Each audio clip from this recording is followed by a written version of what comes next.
Good evening friends. आपण मैंने जानते जे ओडिशा रे बीजेडी सरकार प्राय 20 वर्ष शासन कर आसाला।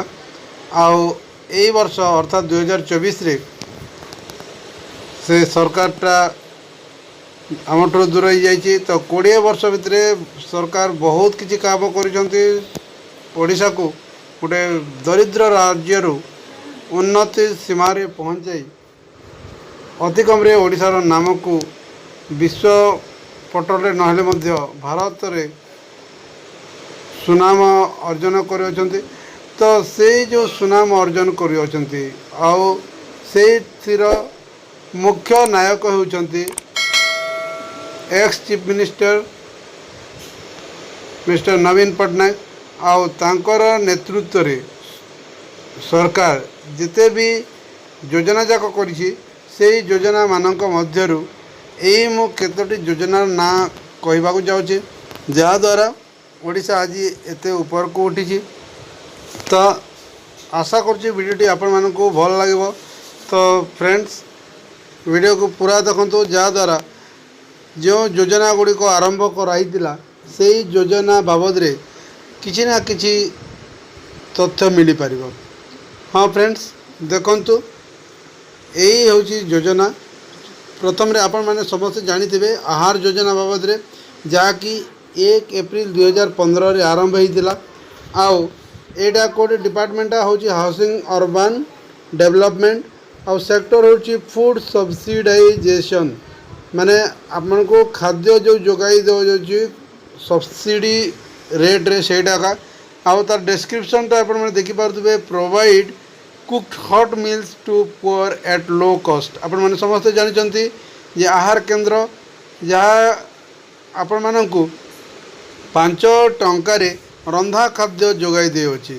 तो एटा एई योजनाटा 1 एप्रिल 2015 रे आरंभ होई वर्तमान सुद्धा मध्य चली अछि। तो फ्रेंड्स तापर रहिला आपणकर आकांक्षा योजना आपण माने समस्ते जानि नथिले मध्य अधिकांश लोक शुणी नथिले मध्य आपण माने जानि रखंतु आकांक्षा योजना जहाँकि 21 डिसेम्बर 2015 रे आरंभ होइतिला।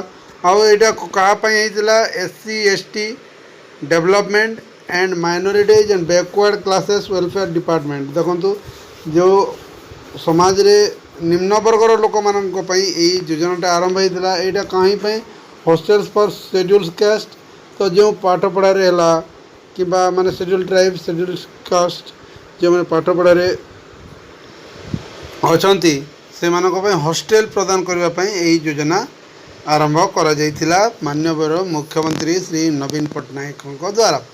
तापर रहिला आम क्लिनिक योजना जहाँकि 1 जनवरी 2018 रे आरंभ होइतिला। यह हेल्थ एंड फैमिली वेलफेयर स्वास्थ्य एवं परिवार कल्याण विभाग द्वारा हम स्वास्थ्य सेवा को उन्नति करबा पई आरंभ करा जाइतिला। तो एडरे कोना होइता है अपन aims at providing fixed day specialist service in urban clinics. तो यहाँ सहरांचल बंधुगण तो सहरांचल जो मैंने अच्छी आम क्लिनिक योजनार सेवा उठाई पारे। तापर रहा अनमोल योजना सेटा भी 1 जनवरी 2018 आरंभ होता। सेटा मध्य आपनकर परिवार कल्याण डिपार्टमेंट द्वारा आरंभ होइछि। आउ एटा कोन अछि आपनकर एएनएम मान को कार्यरत करी माने जेमिति माँ और शिशु विकास रे से माने कार्य करि परिबे सेही बाबद रे योजना थिला। तापर रहिला अन्वेषा स्कीम। हाँ फ्रेंड्स अन्वेषा स्कीम जहाँकि 21 डिसेम्बर 2015 आरंभ होता।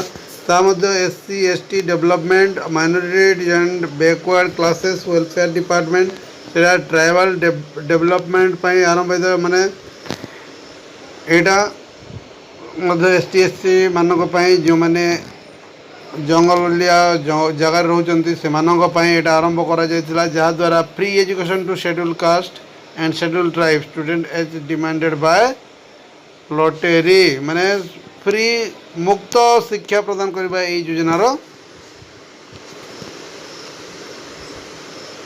सारांश।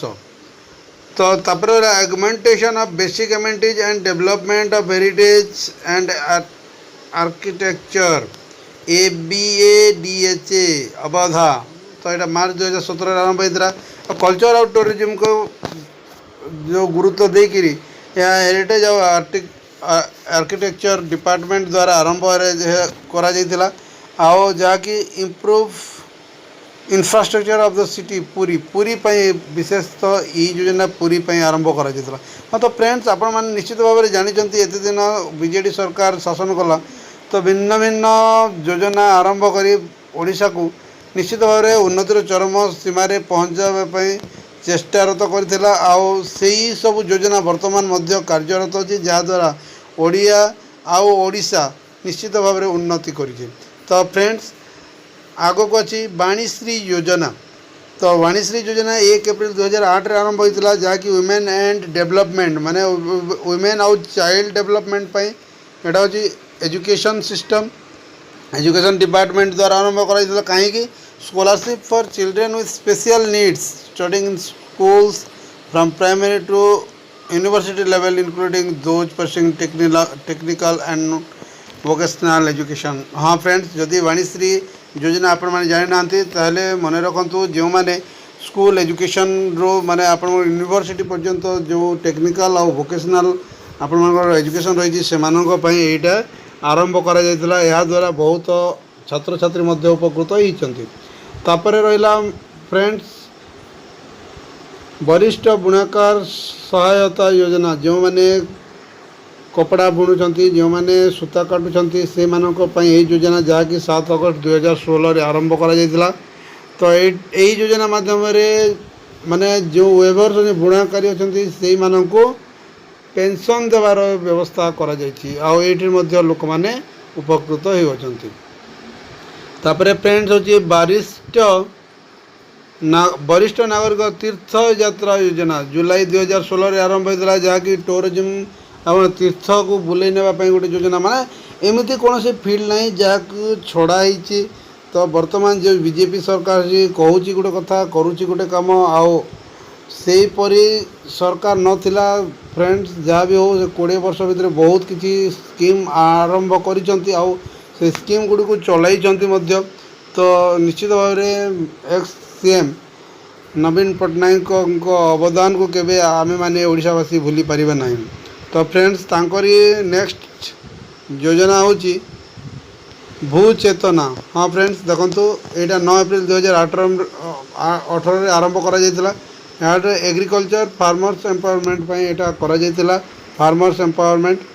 तो आपण माने जानिथिबे सॉइल हेल्थ कार्ड हैला कि सॉइल हेल्थ मैपिंग सपोर्ट माने जो आपण मानकर माटी परीक्षा करा जायछि से बाबद रे माने भूचेतना आपण माने ना रो जानि पारुथिबे माने आपण मानकर जमी भू माने आपण माने समस्त माने भूगोल आपण जानछंती पृथ्वी को केमती आमे मृत्तिका को केमती आमे माने मृत्तिका बाबद रे जानिबार एटा होचे योजना। आउ ए योजना माध्यम रे माने जो आपण मानकर चासी अछंती से मानक पई माने ट्रेनिंग प्रदान करा जायतिला और समस्त प्रकार कार्यक्रम करी चाषी मानक सजाग कर दिया जायतिला केमती हिसाब रे माटी को मृत्तिका को से माने टेस्ट करै पारिबे से सब थिला। तापरे नेक्स्ट योजना है बिजु गाड़ी चालक बीमा योजना। तो यहाँ भी मध्य कॉमर्स एंड ट्रांसपोर्ट माने ड्राइवर्स भाई मानक से बिजु गाँव गाड़ी योजना फेब्रुआरी 2014 कॉमर्स और ट्रांसपोर्ट सेटा भी पब्लिक क्लिनिक को तार माने रिमोट एरिया को केमती नहीं पारिबा से बाबद रे एटा थिला। तो बिजु ग्राम ज्योति योजना BGJY 2007 रे आरंभ होता एनर्जी डिपार्टमेंट एक्सेस इलेक्ट्रिसिटी माने विलेज गाँ गाँ को आपण मानकर केमती इलेक्ट्रिसिटी लागिबो से बाबद रे योजना थिला। बिजु कन्या रत्न योजना 3 सेप्टेम्बर 2016 रे आरंभ करा जायतिला। एटा होचे वुमेन एम्पावरमेंट पाई। तो आपण माने समस्त एई बाबद जानछंती। तापर BKKY बिजु कृषक कल्याण योजना तापर हेल्थ इंश्योरेंस पाई एटा करा जायतिला। तो फ्रेंड्स एही परी बहुत सारा योजना आपण को ଅଗଣିତ ଯୋଜନା ଦେଖିବାକୁ ପାଇବେ। ଆପଣମାନେ ଜାଣିଥିବେ ମଧ୍ୟ। ତ ଏହିପରି ଯୋଜନା ସବୁ କରି ସେ ଓଡ଼ିଶାବାସୀଙ୍କୁ ନିଶ୍ଚିତ ଭାବରେ ଉପରକୁ ଆଣିବା ପାଇଁ, ସମୃଦ୍ଧ କରିବା ପାଇଁ ଚେଷ୍ଟିତ ଥିଲେ। ଆଉ ବର୍ତ୍ତମାନ ସେ 20 ବର୍ଷର ଶାସନ ପରେ ଓଡ଼ିଶାରେ ନୂଆ ଏକ ସରକାର ଆସିଛି, କିନ୍ତୁ ସରକାର କ'ଣ କରିବ କ'ଣ ନାହିଁ ତାକୁ ଆମମାନଙ୍କୁ ଦେଖିବାକୁ ପଡ଼ିବ। ତ ଫ୍ରେଣ୍ଡସ୍, ଏହି ସବୁ ଯୋଜନା ଅଛି, ଆପଣମାନେ ଆଗକୁ ଦେଖିପାରିବେ ମଧ୍ୟ। ଦେଖନ୍ତୁ, ମାନେ ଏଇଟା ଗଣି ହେବ ନାହିଁ, କହି ହେବ ନାହିଁ, କିନ୍ତୁ ଯେଉଁ ବି ଯୋଜନା ଅଛି ସେଇ ଯୋଜନା ମାଧ୍ୟମରେ ଓଡ଼ିଶାକୁ ଉନ୍ନତି କରିବା ପାଇଁ ସବୁବେଳେ ଚେଷ୍ଟିତ ଥିଲେ ଆମ ମୁଖ୍ୟମନ୍ତ୍ରୀ। ଦେଖିପାରୁଥିବେ ଆପଣମାନେ। ତ ଫ୍ରେଣ୍ଡସ୍, ଆଶା କରୁଛି ଏ ଭିଡ଼ିଓଟି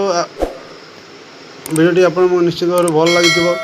ତ ଯଦି ଆପଣମାନଙ୍କୁ ଭଲ ଲାଗିଲା ତାହେଲେ ଏଇ ଯୋଜନାରୁ କେଉଁ ଯୋଜନା ଆପଣଙ୍କୁ ଭଲ ଲାଗିଲା, ଆଉ କେଉଁ ଏକ ଯୋଜନା ବାବଦରେ ଆପଣ ଅଧିକା ଜାଣିବାକୁ ଚାହୁଁଛନ୍ତି, ତାହା କମେଣ୍ଟ ବକ୍ସରେ କମେଣ୍ଟ କରନ୍ତୁ। ଆଉ ମୁଁ ଆପଣଙ୍କୁ ସେଇ ଯୋଜନା ବାବଦରେ ସବିଶେଷ ବିବରଣୀ ଦେବା ପାଇଁ ଚେଷ୍ଟା କରିବି। ତ ଫ୍ରେଣ୍ଡସ୍, ଆଜି ପାଇଁ ଏତିକି। ପରବର୍ତ୍ତୀ ଭିଡ଼ିଓରେ ଦେଖା ହେବ। ସେତେବେଳେ ପର୍ଯ୍ୟନ୍ତ ବିଦାୟ ଦିଅନ୍ତୁ। ନମସ୍କାର।